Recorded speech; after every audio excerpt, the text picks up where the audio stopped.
And so I decided, next journey, how do I connect to Africa? Well, when I was growing up in Baltimore and went into the Air Force, and there was a movie came out called Roots in 1975, I believe it was, or 76, somewhere in the mid-70s. And Alex Haley had this document, and I was doing genealogy research. Alex Haley had done genealogy research. Let me go with Alex Haley went. Now, if some of you in the audience never been to Africa, and you were like me, you had your thoughts and your ideas about what it was like. And to my surprise, there were, in the Gambia, beaches, nice hotels, people from Europe, all over. I've never seen an image of that, even to this day, of how Africa really is, and how open it is, and how welcoming it is to not only Africans, but people all over the world. So what an experience for me. And one gentleman that I met there, he and I are still good friends today. He owns a business. I've seen it grow. I look at all the business opportunities there. And I said to him,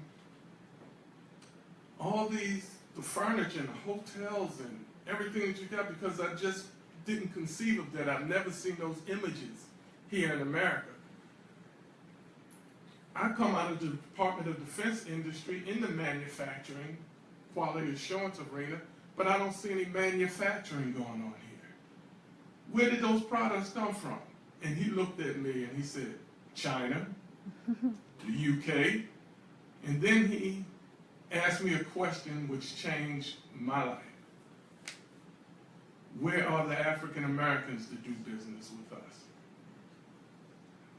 Never have I ever experienced somebody wanting me, for the first time in my life, how I look and who I am worked for me. And that was in Africa. And my job now is to make sure every African American and American, or humanity in general, gets to feel that experience. So what we do in my company, we started Africa Homecoming Pilgrimage. And we put pilgrimage on the end of it because it means more than just going on a tour. I like that. It means more than just going on a tour.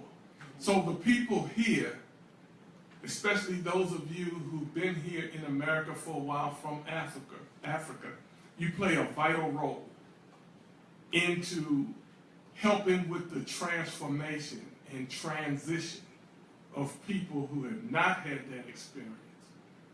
Because if I had a negative experience in the Gambia, when I first went there, I probably would not be here today doing this.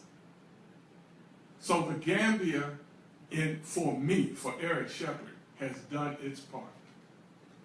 It welcomed me, and then I go into Ghana, and I'm getting the same type of experience. We go to the slave dungeons over there, which, by the way, is $1 billion a year business in tourism in Ghana, based on the history of who. So don't tell them this, but I said, where's my check? The opportunities are tremendous. And now we're looking at the relationships and the connections to that same great dismal swamp that my ancestor was enslaved on. We're finding a link between that and Zambia and Angola, and they're opening up the doors of opportunity for us. So I think, overall goal is to make sure, with your help, African Americans who don't know that they're welcome back home, they know this. I've encountered many African Americans who, even in my family, I've lost nothing in Africa. There's nothing in Africa there for me. That's because of 400 years of conditioning. They haven't gone there, they haven't experienced it, And then what I've also heard is the disconnect between African Americans and Africans here in this country. So we got a lot of work to do. I implore you to reach out, if you haven't, to the person next to you who you would think would want to experience this, and help them in the transition, help them in the transformation. And hopefully we'll have a chartered flight, maybe on Ethiopia Airlines one day.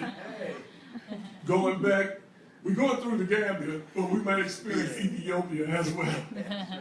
It's a lot of Africa to experience, and it's open to everyone. It's really not just a African or African American or Black experience. It's a human experience.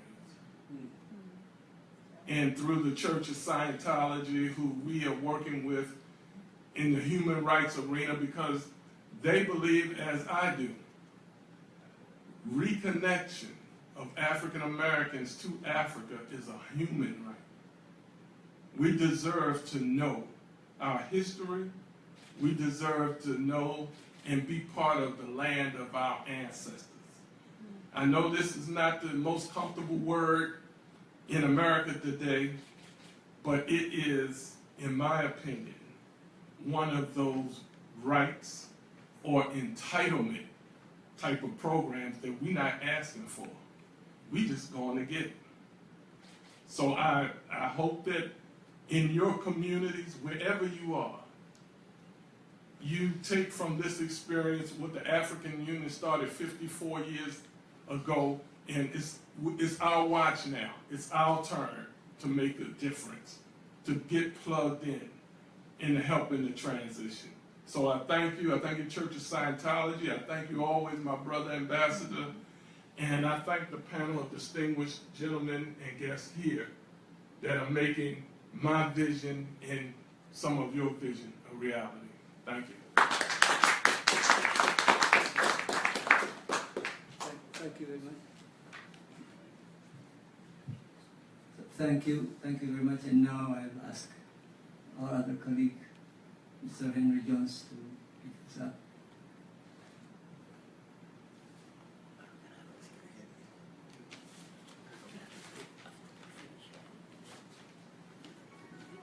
Good evening. Good evening.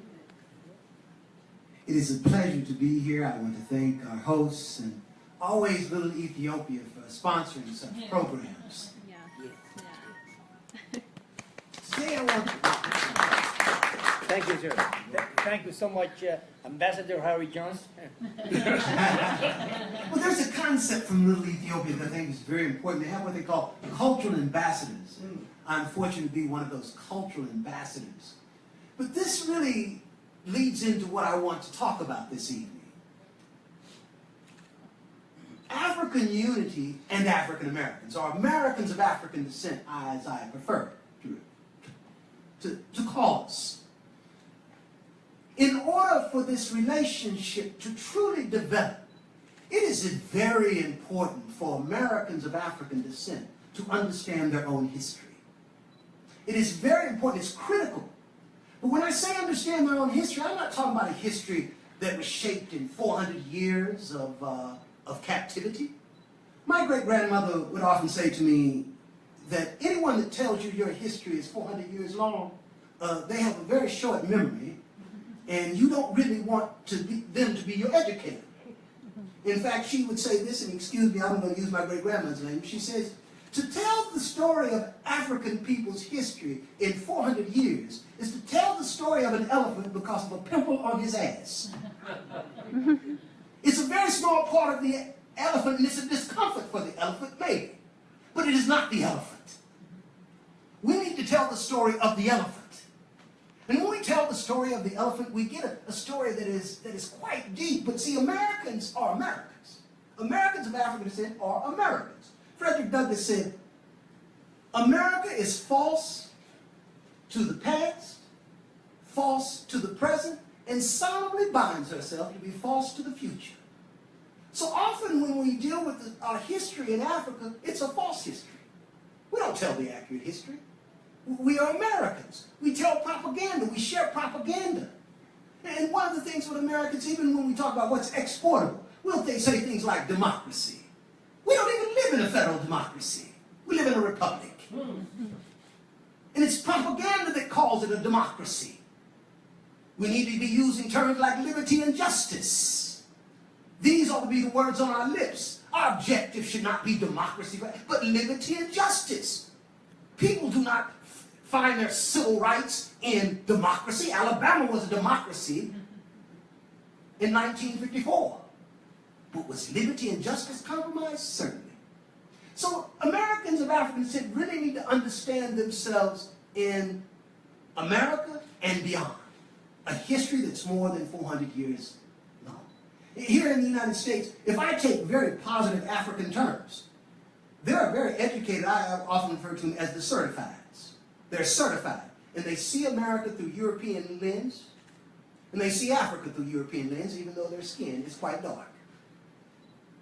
And they will tell stories. They have African names, like, let's take Sambo. Almost every reputable scholar in the United States that's certified, got a PhD or master's, think that Sambo is an insult. Tell that to the Fulbe. Tell that to the Hausa. It's a noble name. It means brave warrior. And if you continue to call it a clown or buffoon, you're insulting African leaders who are named Sambo. You are insulting African children named Sambo. We need to understand the history and the culture. So cultural ambassador, I'm going to come back to cultural ambassador. We need to understand the cultures. And I know Africa is vast. It's very large. We can have experts in every area. We don't have to limit ourselves to a single area. We can have experts in every area. Because once we tell the history of Africa, we understand the history of Africa isn't based on European discovery. Gay script. It's a regal script. That was being taught. It's very possible that these existed before they were known in Assyria and Greece and so forth. So I think, you know, if there's going to be another edition, it would be really worthwhile to look into some of the really ancient African systems of rights and justice, which are kind of ignored in this. Yeah, I agree with you. And I think that, you know, as we learn more and more, like you were saying, it's a complex system, and where we get ideas from, it's complex. Where do they really come from, and how long have these ideas actually been around? And we're learning more all the time. Well, Yeah. that was my case too. I was a Yeah. history major at Georgetown. I studied European history, and my concept of, would have been right in line with this film. But I think, because we're talking about African Day and African unity, let's look to some of the knowledge base that's endemic to Africa. Absolutely. Yeah. And so, what I just want to say before we go into questions, I just wanted to let you know that these are available for you next door in the room, and the video is on there, as well as all of the 30 human rights that are in the Universal Declaration of Human Rights. And that also doesn't attempt to show everything about these rights, but gives you just the concept. And originally the videos were made for this program, Youth for Human Rights, which is to teach kids. And these programs are available in 17 languages online. These packages are sent everywhere in the world. Anyone that asks for one, we send it to them for free. And they can get this anywhere in the world in 17 languages, so it's literally gone every single country of the world. I was on the board of directors of Youth for Human Rights when we first started the program. At one point we thought, maybe we'll just see how many countries have actually written in and done this, have actually ordered one. And literally every single country had ordered, every country on earth had ordered one of these. So these human rights are the UN's human rights. They're over 60 years old now, we're getting on to 70 pretty soon. And yet they're not known. And so all these wonderful things we're speeding up. I'm just asking, let's unite together. This is called the United for Human Rights campaign. I'm asking that we can unite and take it the next step with the human rights. So, that's it. I'll be happy to answer any questions. Just a second, yeah. I'm going to give the choice to the distinguished professor. What do you want us to do? Can we go ahead and do a question and answer? Anybody keeping time? What's the time now, by the way? It's 10 to 9. quarter to 9. Quarter to that, okay. Since we're running late, I would suggest that you've spoken. Would like the audience to share your thoughts, questions in brief forms, and they will have the panelists respond in politically, I think, after 15-20 minutes. Okay. Why don't we start in the class? Yeah, I see what's one your name, over sir? there. Bruno Damiani, Okay. Catholic University. Catholic University? Okay. First of all, Professor Jones, to you and to every member of the panel, my most sincere thanks for a very gratifying presentation, very informative, very engaging, a great deal of insight in everything each of you has said. For you specifically, since you mentioned Ethiopia several times, I'm curious if you could give me the etymology of the word Ethiopia.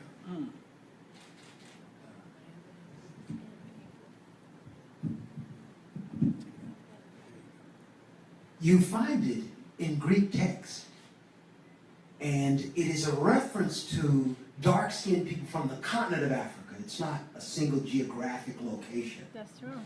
but it is a reference in general to dark-skinned people or the burnt-skinned people from the continent of Africa. So if you even are reading, let's say, British literature prior to 1625, the reference is Ethiopia, not black.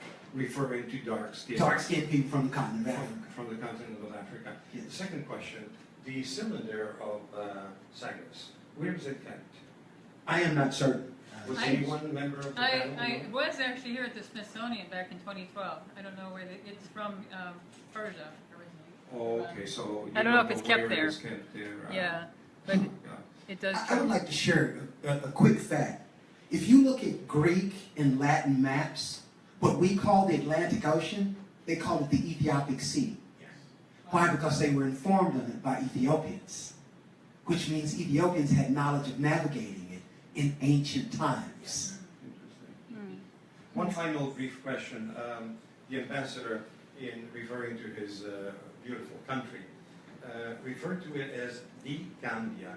I'm just intrigued because I think of Angola, I think of Ghana, South Africa, Egypt, without the article. So there must be a reason why we refer to the country as the Gambia. Would you enlighten us on that? Sure. Maybe you want me to start here? Yeah. Quickly, the version I have got is when, before independence, we also had Zambia, Gambia, Zambia. And I think the British wanted to really create that distinction of separating the countries because there had been too much confusion going on between Zambia and Gambia. And when it comes to the independence, and it was more of a British lineage, it came to be known as the Gambia. Okay. And I want to also, if you don't mind, quickly add something. Franklin Roosevelt was the first African-American head of state president to get to that part of the world, and he had a stop in Gambia. He was heading to Casablanca in 1943, and he was not happy what he saw and the way the British were treating the poor Gambians. And when he went to Casablanca, he had a very, very private discussions with Winston Churchill. And those were the times that eventually culminated into the formation of the United Nations in 1945, because he just saw things that were unacceptable. And that was in 1943. And just one more thing before I sit down. And that same Winston Churchill said, the people that tend to forget their history are going to be sentenced to repeat the worst part of it. So I'm glad that we're talking about our history. Thank you so much. By the way, 2 years after he met your president over there, or he was in that country, and President Roosevelt met in Paradise in 1945 too. All right, guys, that's very interesting because they had an interest in Africa. I think he died very, unexpectedly soon, but he would have done a lot of things in Africa, I believe, from what they say. Okay, young lady over there. Hello and good evening. So I'm Luann Patrick, and I come here all the time because I like to be educated. To the distinguished panel, I thank you all. I really like to come because the knowledge base of what I've learned today is such a blessing for me. To Mrs. Shepherd, I came the last time here, and I saw that dismal swamp, and I was just shocked. And every time you mention it, it sort of took me back when I was here the last time, because I had no idea about that. To Mr. Jones, and I do would like to get that opportunity, Ambassador, to visit in Gambia, okay? Yeah. Because the ideology of what I see on TV is a totally different depiction of what you mentioned and what you mentioned. So I would love to visit your country. Mr. Jones, so I'm from Trinidad and Tobago and naturalized in the United States. And so now my concept is different, because you mentioned black, and then you mentioned more of the Ethiopia diaspora. So I want to know, because I had, before I became a citizen, I used to put other on the ethnicity of the application. And I noticed when I did that, because I was born in Trinidad, we were ruled by the British, I put the other as British West Indies, because I wasn't American, and so I had a different concept of, when they say African, black/African American. So now when I go back to an application, based on what you're saying now, I just need clarity on that, because it's a different connotation that you mentioned it now. You have me somewhere where I just have to comment. One of the things I was, every summer my great-grandmother had me read 3 books that we discussed. One summer we read Black Power by Stokely Carmichael and Charles Hamilton. First thing she did, well, there are a number of things she did, but one of the things she did, they talked about radically redefining black. And so first thing she said, I wonder if they ever went to the 1790 census. Because if you go to the 1790 census, a person of African descent is listed one of 2 ways: black or mulatto. So she said, how are you going to radically redefine yourself using the word that those who oppressed you gave you? You're not going to radically redefine yourself. You've actually fell into their trap. So you can't do that. So what you have to do is understand yourself before you became black. So before they name you, so you go to the individual names, but the reference Ethiopia, one of the beauties of it is that when you look at ancient texts, you find that Europeans were constantly knowledgeable of the high civilization of Africa. It's consistent. But if you do a black query, you won't have it, because the Greeks weren't calling anybody black. The the Romans weren't calling anybody black.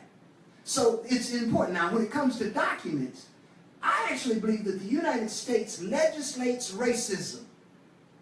They enforce it. They ensure we list ourselves on census and on forms as black and white. Now, there's resistance within the community of Americans of African descent, because there are those who are called certified blacks, meaning they have credentials for being the black authorities, and if they lose those credentials, they don't have a job. And so it's in their best interest to keep you ignorant. That's why they tell you, in educational psychology in this country, they say that Africans come from an oral tradition. Well, no doo-doo. Everybody comes from an oral tradition. That doesn't exclude a literate tradition. And Africans have a literate tradition. But the certified blacks, they want to make you believe that if you call yourself black, you couldn't read and write. And there's a whole list of things that we have that black. All blacks were slaves, 3/5 of a man. All that's coming from the certified blacks, and it's inaccurate. So what I have problems with those documents. In the census, I always list myself as an American. I always said I'm the true minority, because I go back to the 1990 census, the first time I did it, we were only 7% of the American population. So we're a true minority, the Americans in America. So I'm not a big fan of this listing on the documents, so I'm always revolting, writing in what I want, which is an American. All right, who's next? Okay, young lady. Good evening. I have 2 comments and 2 questions. I'll make it short, I promise. One comment I would like to make is the 54th anniversary of African unity was established in Ethiopia. in order to get there, there was another unity to be made. And that was before the first Italian invasion of Ethiopia. Ethiopia was divided and it was not united.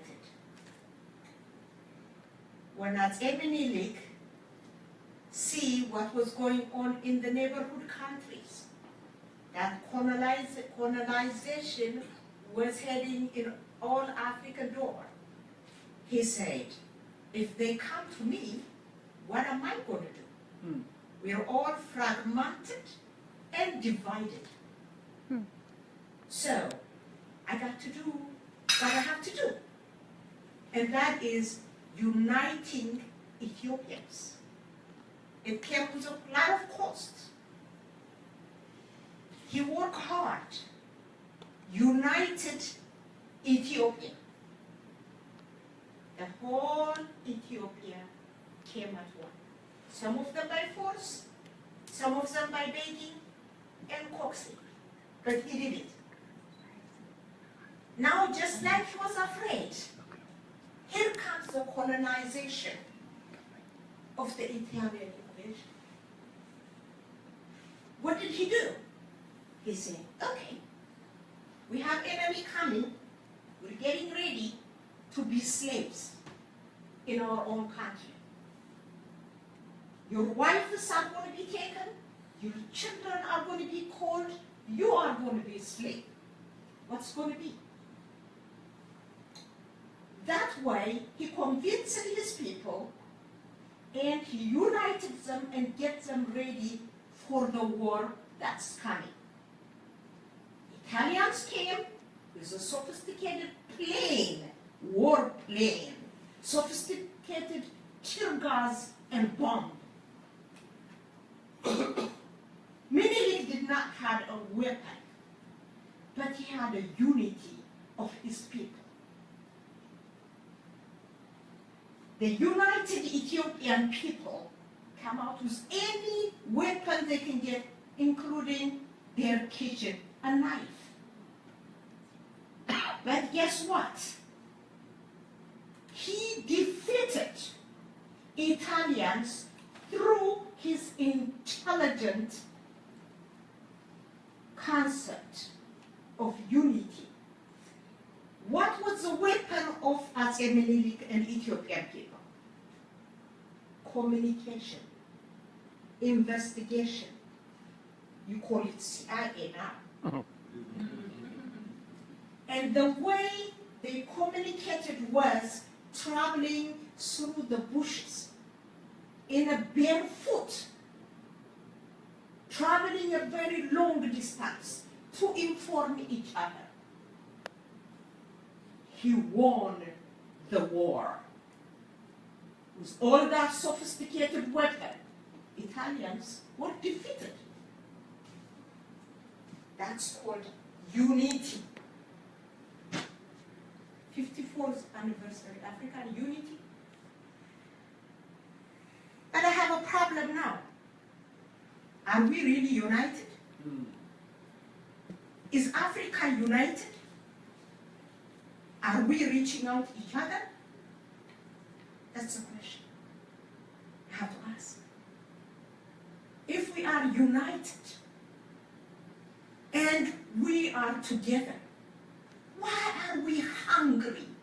Starvation, war, division, secession. Where is that coming from? Such a land, rich land, like Africa. Why are we going hungry? Stepping on the bread, you go hungry and beg for a piece of bread. Why? Does anybody have an answer for that? Why are we sick? We are sick. Every disease, Ebola, AIDS, you name it. Why? We have an answer for that? Did you finish? So can I answer? No. One more question. Don't rush. And the other question is up to you. See, there is always one man in the world, in Iraq, and Martin Luther King. And, you know, who else? Menelik. And we have this man right here.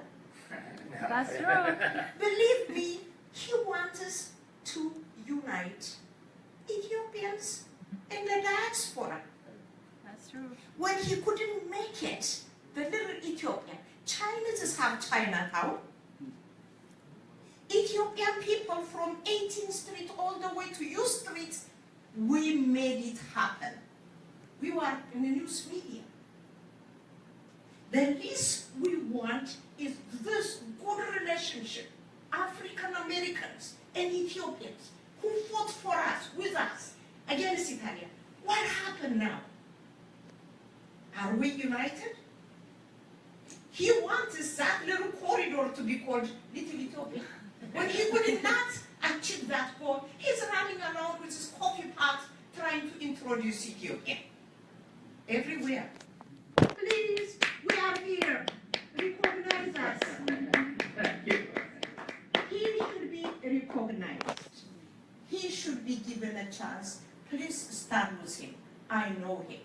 Thank you. Thank you. Thank you so much. Okay. Thank you. Professor, you have an answer for her. Why are we? By the way, there is a plan. By 2063, they are trying to make Africa one. It's going to be United States of Africa. And there are also other efforts. I remember in 2013, we had 3 Ethio Mixer meeting, 2 of them in, I believe in Maryland and 1 in DC. There is a claim that in 1963, if Emperor Haile Selassie decided to have the whole Africa united as one, Africa could have been United States of Africa. There is an attempt to do that, but I don't know how long it's going to take us. But this is how we start. Now we have brought an ambassador of Gambia with us to join us with the civil society here. Tomorrow we'll have more. That's how it starts. Okay, we have our own ambassadors, cultural ambassadors. 2 of them are here, and we have an Ethiopian queen here, and a guy from royal family of Ethiopia is here. So a lot of things. I mean, there are other activists who have got different opinion. We want to bring everybody together. So that's what we're trying to do and see what happens. Do you have any comment on that? First, I want to comment on Little Ethiopia.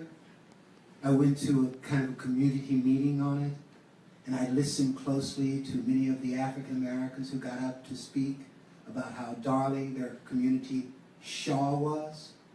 The interesting thing is that historically, the place they were calling wasn't Shaw. Shaw had been extended past our street based on real estate developers. Had nothing to do with African American history, but the African Americans talking about their love of Shaw. Shaw is a European American who was an incompetent military officer, happened to be from a very rich family, died in combat, and so they hold him in high esteem. Shame on them. Shame on them for not knowing this history and for choosing Shaw over Little Ethiopia. They ought to be ashamed of themselves, and until they be ashamed of themselves, they ought not be leading anyone. Until they become ashamed of themselves, you got to repent first before you can move on.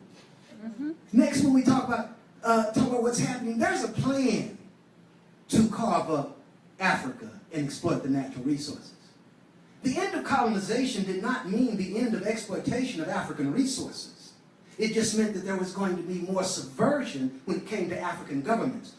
And here in the United States, the mayor of Birmingham, Richard Arrington, made a trip from Birmingham to Washington to tell President Clinton, he said, listen, I can't run my government because of these FBI stings that keep coming down there and taking my various members of my staff out to lunch when they're just trying to get them trapped into something criminal. They need to be taking care of the business of the city. Well, that's happening in Africa all the time. Trying to gather information, they're trying to bribe officials. This is a shameful thing, but why are they doing it? To exploit resources, to have information, CIA kind of stuff. And so that's going on. So there's been a subversion of African countries at the time they're growing up. They've never had what we would call an equal opportunity to really grow up without corruption, because the Europeans and the Americans have always been there dishing out some pounds, shillings, or some francs or some dollars to get somebody bribed for something. So this is a real problem in running government. It's a real problem. If I believe if you took away that temptation, then you wouldn't have as big of a problem. But again, even those who don't accept it, their time is being wasted by people trying to bribe them. And so, but again, I just repeat, Africa has many vital natural resources, and the Europeans have never given up on trying to exploit them. Nor have the Chinese. No, in fact, we call that we can call that the new John in town. Correct. Who's next?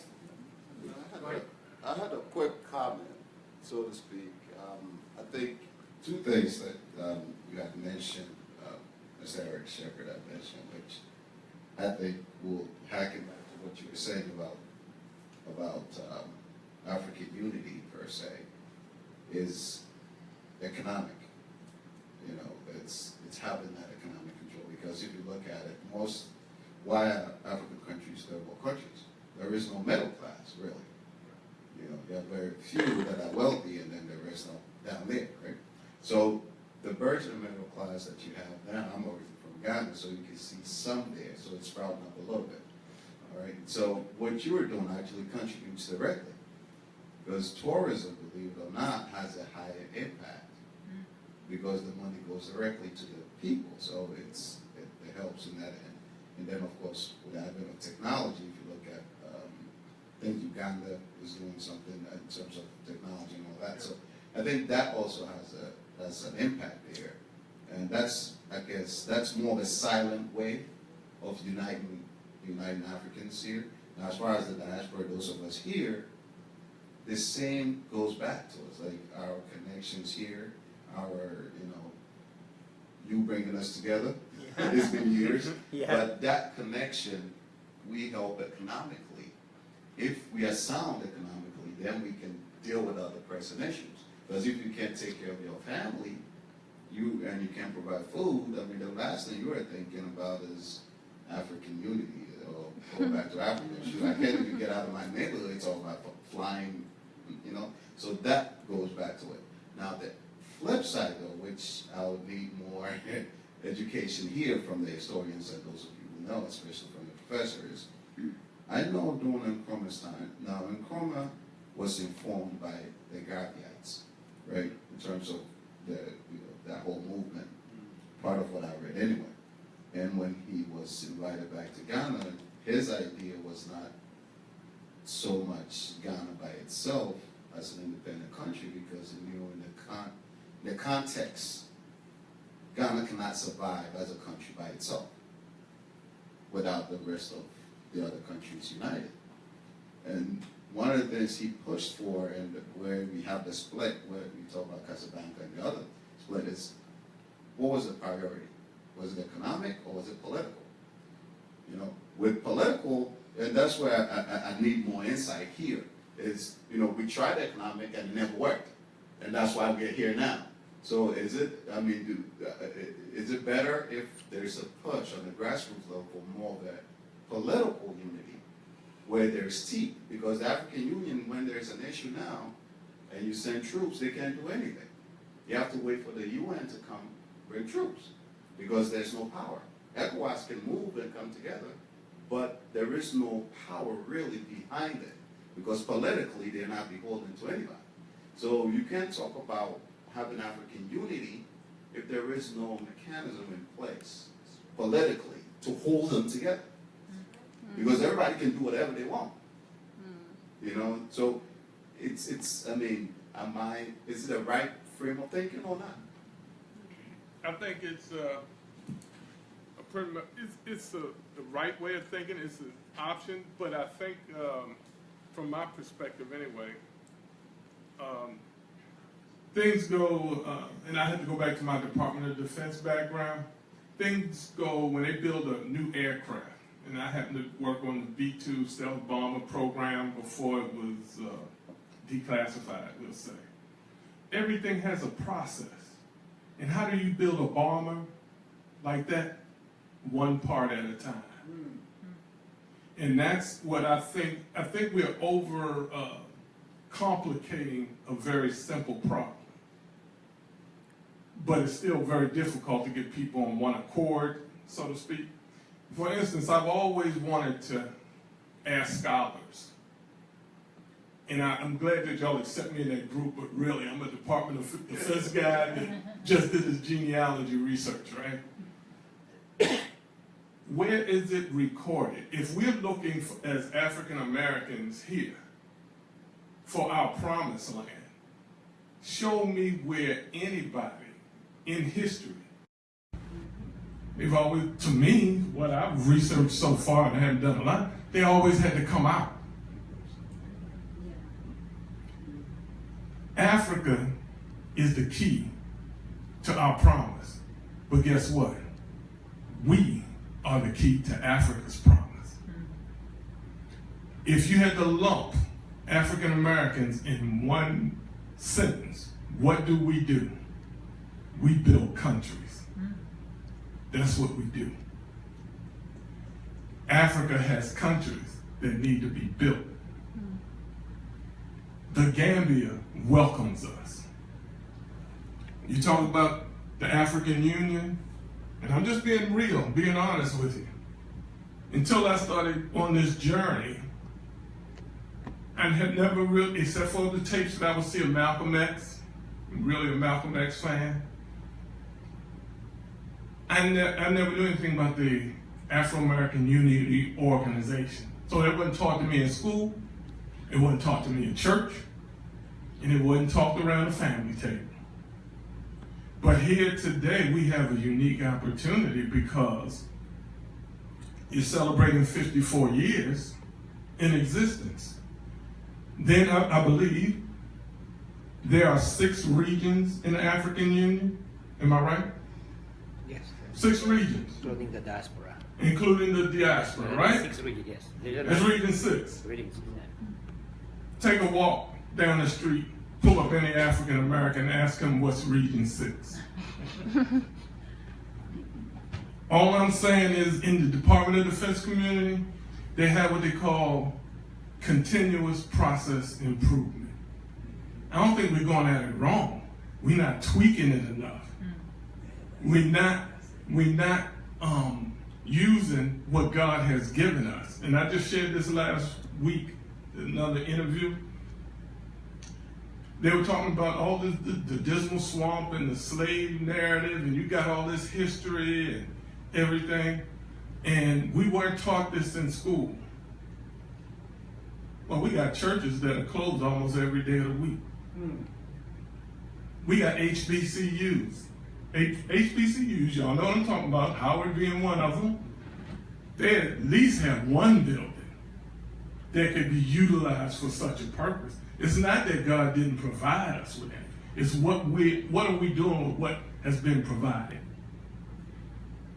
We have what it takes. We are the generation this is our watch. So I think if we just get things started, the hardest part of anything is getting it started.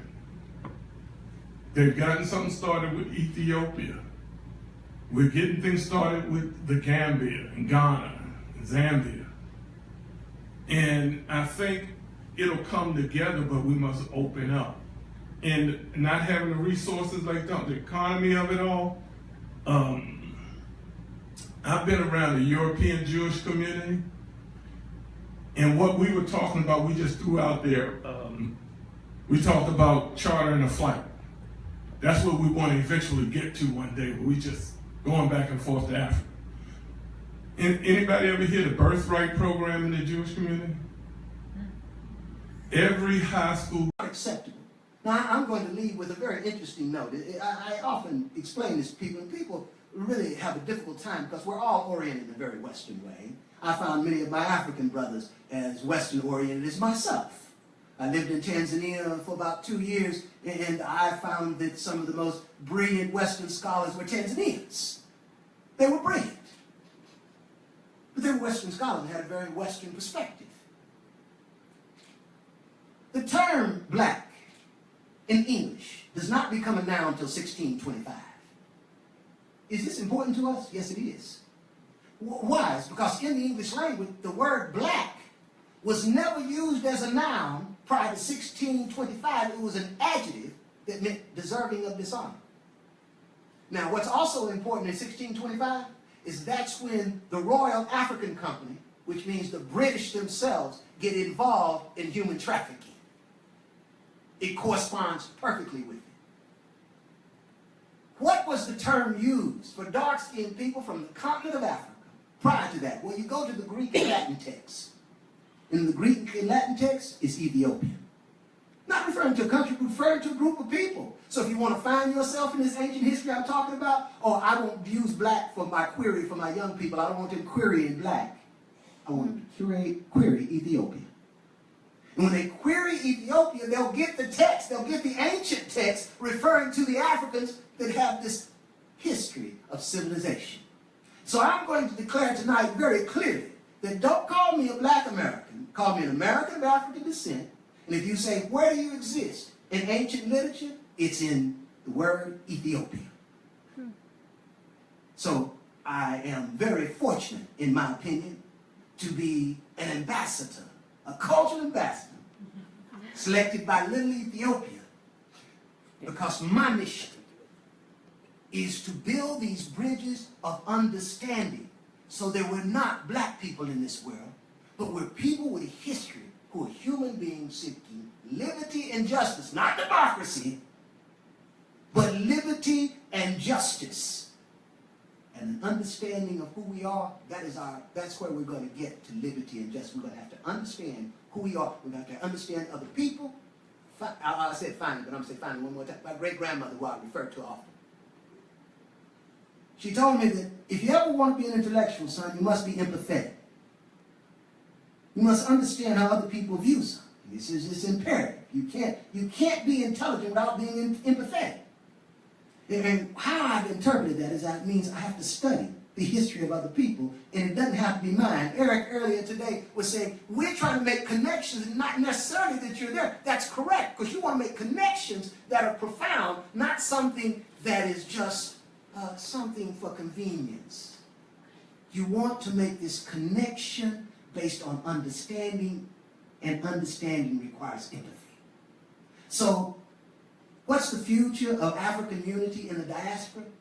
The future is very bright because I believe that understanding is increasing. We can look at this very difficult time in this country and imagine that this is the first time we've had difficult times, but I'm a student of American history, trust me. The 2016 election was not the dirtiest election in American history. In fact, it might be the 1800 election, Adams and Jefferson. We need, in this day and age, to continue to seek to understand ourselves. And notice I said continue, because I'm not the first one to start this, and we've got people doing it, people on this panel, seeking to understand ourselves. So I'm not saying that we've been doing things wrong. I'm saying what we're doing right. We need to keep doing that. We need to take these pilgrimages. I like that term, Eric. Pilgrimages. We need to take these pilgrimages and come to an understanding. Most importantly, respect the perspective of our brothers and sisters, and not lay on them a stereotype that they got from some Europeans about what Africans were like. We need to appreciate them for who they are. We need to understand who we are and appreciate who we are. In fact, that's where we start. By understanding who we are. And again, I will repeat, I believe the future is bright. Why? It's because there's a lot of information out there. There's a lot of information. There's a lot of young people seeking it. What we have to do is provide them the information, but also, we need to share it with them with all of its complexity. Let's not reduce it to a simple Aristotelian A or B, black and white, because we're human beings. This is the human race. And this social construct, people say, oh, it's just black and white, just a social. Well, why do you keep it? Why do you keep it? Get rid of it. I do not connect with my brothers in Africa because I'm black.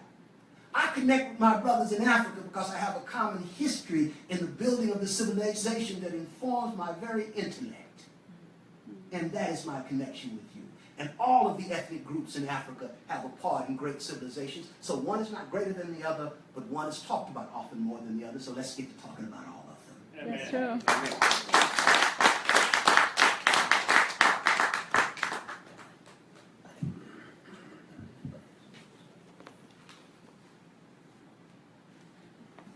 Good evening.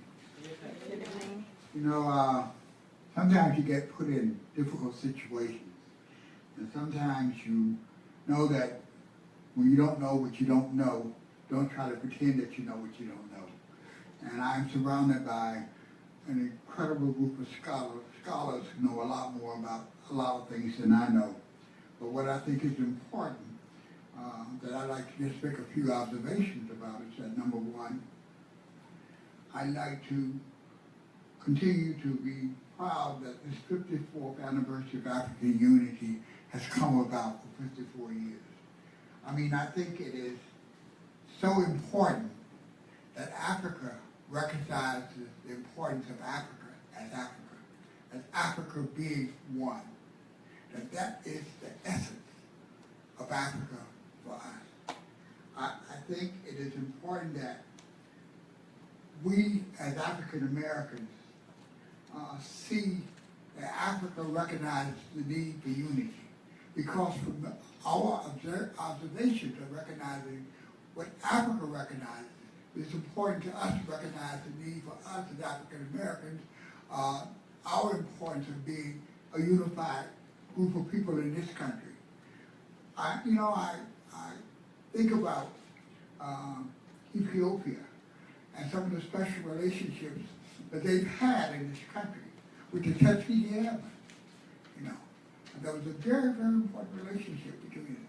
And then, of course, they were in New York, and they were free men, and they built Abyssinian Church. And so we see this unity that they've been able to foster for us. And I think oftentimes that there have been things switch.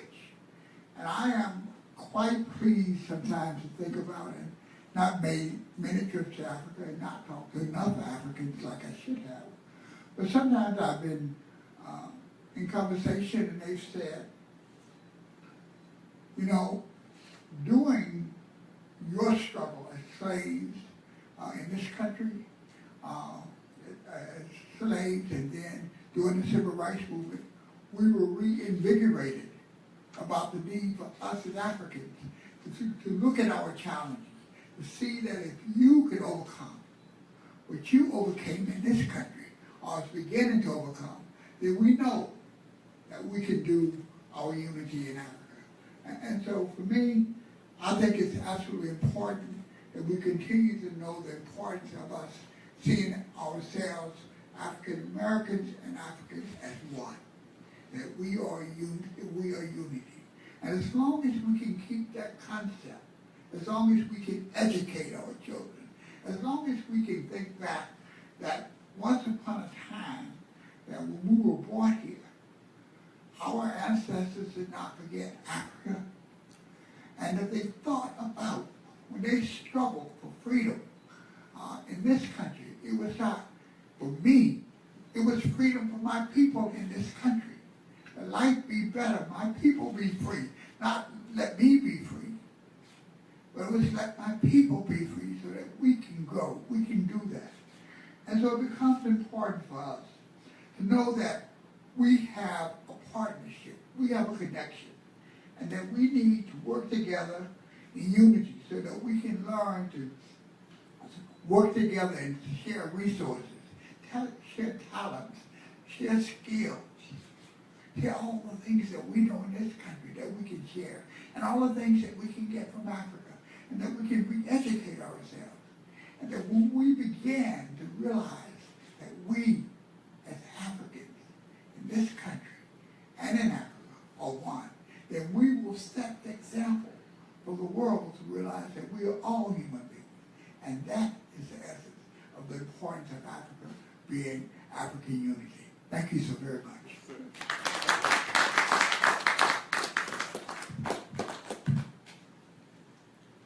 Well, ladies and gentlemen, it was really a great pleasure to be part of this great intellectuals over here sitting next to me. Little Ethiopia has got one goal, which has been working for the last several years. We began first in 1975. I left Ethiopia on July 1975 to Moscow, USSR at that time, to present the first Ethiopian color movie known as Guma. But unfortunately, the moment I left Moscow and came to Washington to visit my sister and brother who were here for the schooling, I got so many letters. In fact, the first letter I got was Mr. Ababia's partner, Dr. Yacob Haile sent me a letter saying that, Tamrat, don't ever think to come back to Ethiopia. I said, why? He said, things are getting worse. That was about a month out and the country was deteriorating. It was a very unfortunate situation. Ethiopia failed in the hand of a brutal communist military, a major Mengistu Haile Mariam. Things changed for the first 17 years. It was terrible. So, in the first place, before I left, I had a very bad incident. I called an insurance company which has given me some funding for the movie to have me sign some document because I'm leaving Ethiopia for about 2 weeks. So the first step he took was go to court and block me. He said that an Ethiopian contractor whose money is going to leave the country, and they tried to block me. So interestingly, when I went to court, I found out all the members were former university graduates and said, well, they told me, forget it, Tamrat will not go and leave. But it was terrible, and I don't want to take a risk. So I had the flight scheduled on the Ethiopian Airlines by 6 o'clock, and I left 9:30 on United, it's called the Sudanese Airways. It is an Aeroflot plane from Russia because they didn't have any control. That's how I left the country. It was a terrible time at that time. But you know, we come here, we have lots of experience. One of the greater things that I found when we come in this country and try to get help, the first people who tried to help us were the African American groups. We have the Congressional Black Caucus. I think there were about 7 of them. There were some African American churches who got some help from other churches like the Union of the Bishops and the other to fight for Ethiopia, saying that Ethiopians should not be returned back to Ethiopia for any reason at this time because the situation was terrible.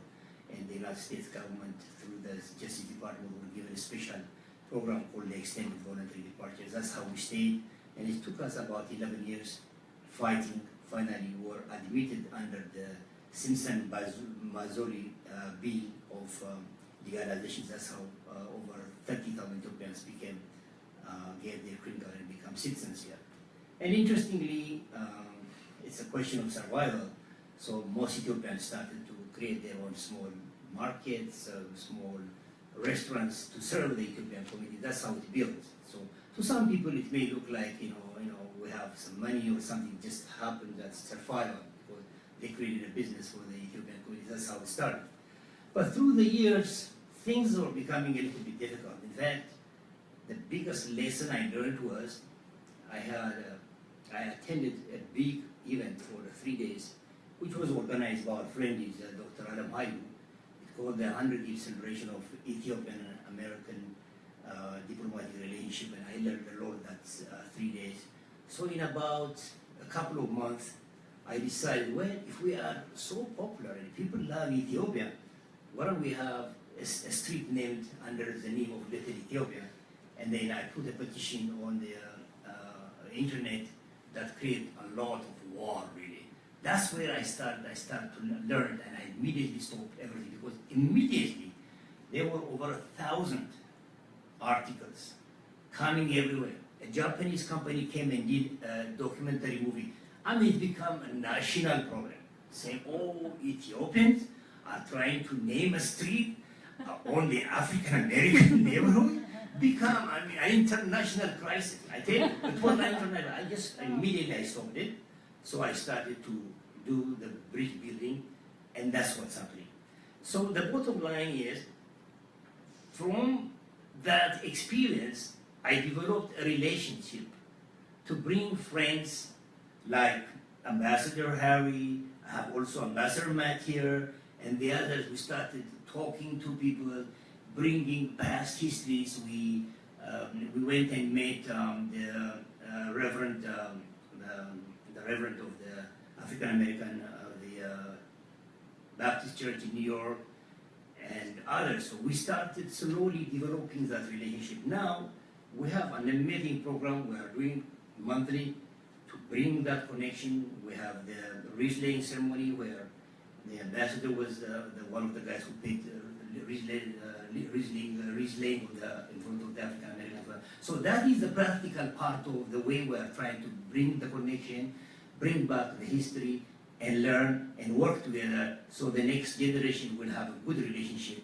and probably also work together to make some money, because mostly now Africa is literally owned by Chinese and other countries. So there is a potential that African Americans can go and participate in the Ethiopian share of the economy and work with the rest of the group. Thank you so much.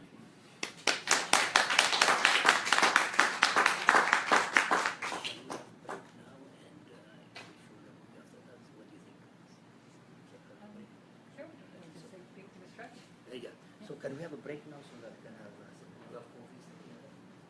Oh, and then come back?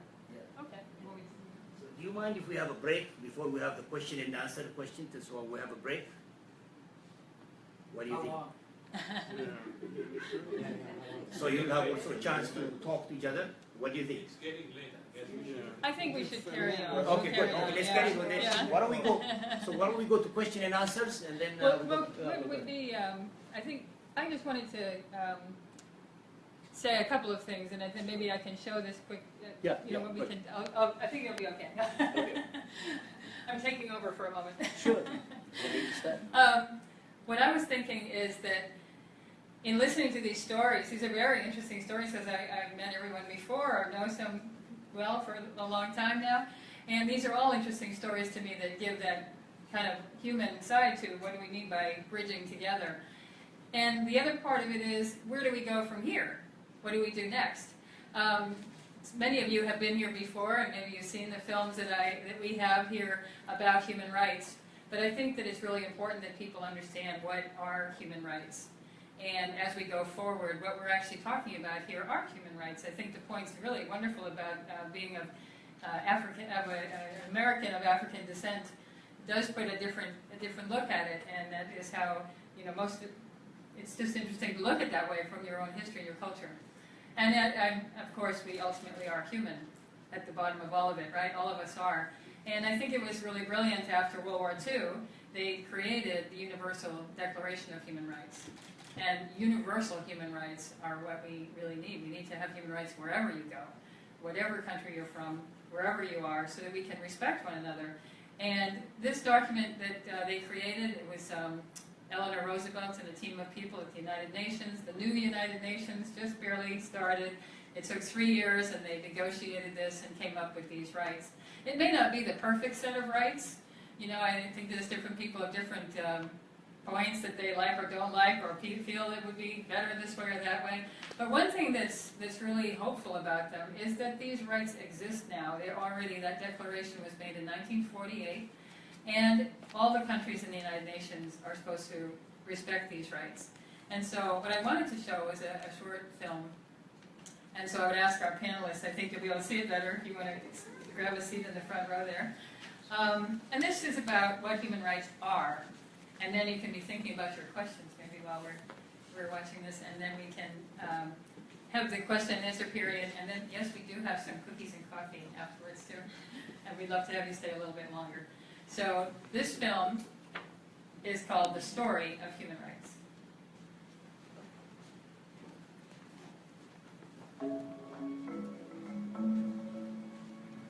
Human rights is, geez, that's a good question. Human rights. Wow. I don't even know how to give a definition. I would probably have to do a little bit of homework or something. Any right that I think just as a normal, human, any... The rights that humans have. This is a very large debate. Le pueden preguntar a 20 personas y te van a dar 20 diferentes opiniones. Non saprei, è una domanda complicatissima. We should take it for granted that they're there, but we don't even consider what they are.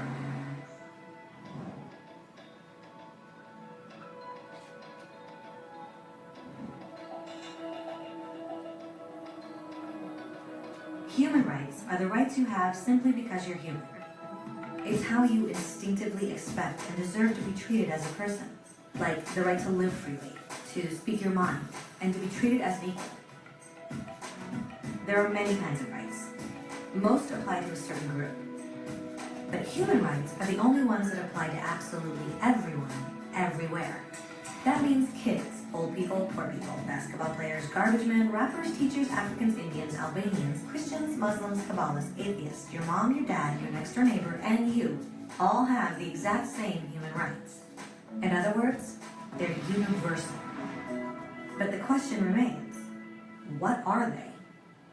Name the human rights? What the human rights are? The right to live, equality between all peoples. Right to religion, the right to... Is there supposed to be a list somewhere I should be aware of?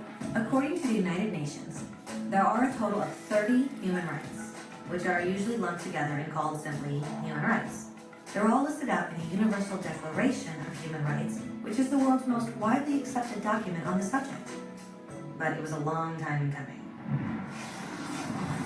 At first, there were no human rights. If you were in with the right crowd, you were safe. If you weren't, well, you weren't.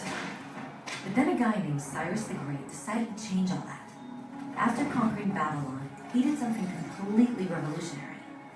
He announced that all slaves were free to go. He also said people had the freedom to choose their religion, no matter what crowd they were a part of. They documented his words on a clay tablet known as the Cyrus Cylinder. And just like that, human rights were born. The idea spread quickly to Greece, to India, and eventually to Rome. They noticed that people naturally followed certain laws, even if they weren't told to. They called this natural law, but it kept getting trampled on by those in power. Not until 1,000 years later in England did they finally get a king to agree that no one can overrule the rights of the people, not even a king. People's rights were finally recognized, and they were now safe from those in power. Kind of. It still took a bunch of British rebels declaring their independence before the king got the point that all men are created equal. Which isn't to say he liked the idea, but he couldn't stop them, and America was born. The French immediately followed with their own revolution for their own rights. Their list was even longer, and they insisted that these rights weren't just made up. They were natural. The Roman concept of natural law had become natural rights. Unfortunately, not everyone was so thrilled. In France, a general named Napoleon decided to overthrow the new French democracy and crown himself emperor of the world. He almost succeeded, but the countries of Europe joined forces and defeated him. Human rights was again a hot topic. They drew up international agreements, broadly granting many rights across Europe. But only across Europe. The rest of the world somehow still didn't qualify. Instead, they got invaded, conquered, and consumed by Europe's massive empires. But then a young lawyer from India decided enough was enough. His name was Mahatma Gandhi, and in the face of violence, he insisted that all people of Earth had rights, not just in Europe. Eventually, even Europeans started to agree. But it wasn't going to be that easy. 2 world wars erupted. Hitler exterminated half the Jewish population of Earth in horrifying Nazi death camps. All told, 90 million people died. Never had human rights been so terrifyingly close to extinction. And never had the world been more desperate for change. So the countries of Earth banded together and formed the United Nations. Their basic purpose was to reaffirm faith in fundamental human rights, in the dignity and worth of the human person. But what were human rights? Were they the proclamations of Cyrus, the natural laws of Rome, the declarations of France? Everyone seemed to have a slightly different idea of what human rights should be. But under the supervision of Eleanor Roosevelt, they finally agreed on a set of rights that applied to absolutely everyone. The Universal Declaration of Human Rights. The French concept of natural rights had finally become human rights. So, in summary, At first, only a few lucky people had any rights, until one of those guys decided, hey, other people should have some rights too, which was great, except not everyone agreed. And it only took a few thousand years of fighting and declarations and more fighting until everyone finally agreed that human rights should apply to everyone. And they all lived happily ever after. Except for one little problem. If people have the right to food and shelter, why are 16,000 children dying of starvation every day? 1 every 5 seconds. If people have freedom of speech, why are thousands in prison for speaking their minds? If people have the right to education, why are over 1 billion adults unable to read? If slavery has truly been abolished, why are 27 million people still enslaved today? More than twice as many as in 1800. The fact is, when it was signed, the Universal Declaration of Human Rights did not have the force of law. It was optional. And despite many more documents, conventions, treaties, and laws, it's still little more than words on a page. So the question is, who will make those words a reality? I have a dream today. When Dr. King marched for racial equality, he was marching for rights that had been guaranteed by the United Nations for almost 2 decades. But still, he marched. When Nelson Mandela stood up for social justice in the 1990s, his country had already agreed to abolish such discrimination for almost 40 years. But still, he fought. Those who fight today against torture, poverty, and discrimination are not giants or superheroes. They're people. Kids, mothers, fathers, teachers, free-thinking individuals who refuse to be silent, who realize that human rights are not a history lesson. They're not words on a page. They're not speeches or commercials or PR campaigns. They are the choices we make every day as human beings.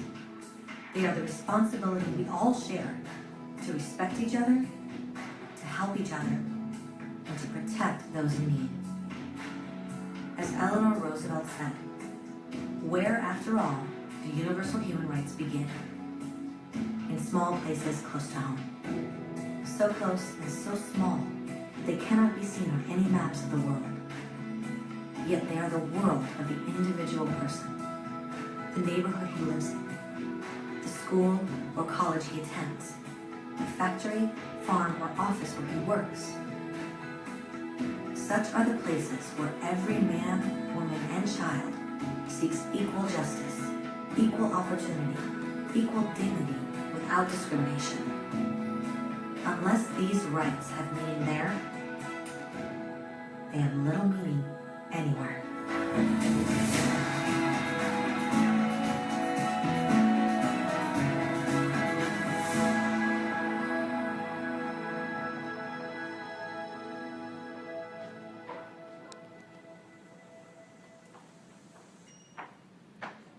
Okay.